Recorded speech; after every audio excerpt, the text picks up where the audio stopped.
Industry సహా అందరికీ ముందుగా గుర్తొచ్చేది rebel star Krishnamraju family.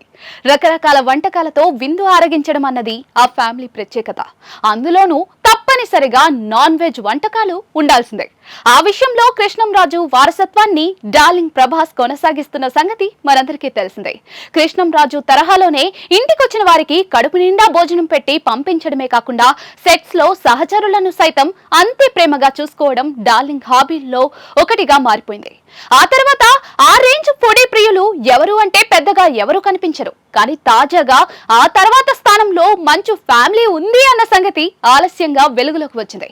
Vishnu కూడా మంచి ఫుడీ, అందులోనూ నాన్ వెజ్ ప్రియుడు. కన్నప్ప షూటింగ్ సమయంలో కూడా నాన్ వెజ్ తిన్నట్లుగా విష్ణు తెలిపిన సంగతి మనందరికీ తెలిసిందే. తాజాగా మంచు ఫ్యామిలీ ఇంట లంచ్ డిన్నర్ ఎలా ఉంటుందన్నది ఆ ఇంటి కోడలు విష్ణు సతీమణి విరానిక రెడ్డి తెలిపారు.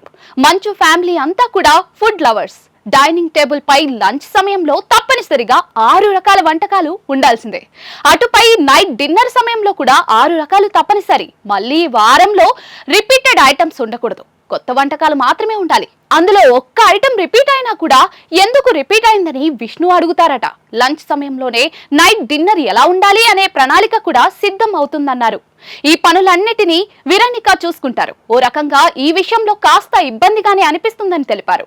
మంచు లక్ష్మీ ప్రసన్న కూడా పప్పుల్స్ చేయడంలో స్పెషలిస్ట్. అలాగే ఎగ్ తో రకరకాల కర్రీలు చేయడంలోనూ లక్ష్మి సూపర్ స్పెషలిస్ట్.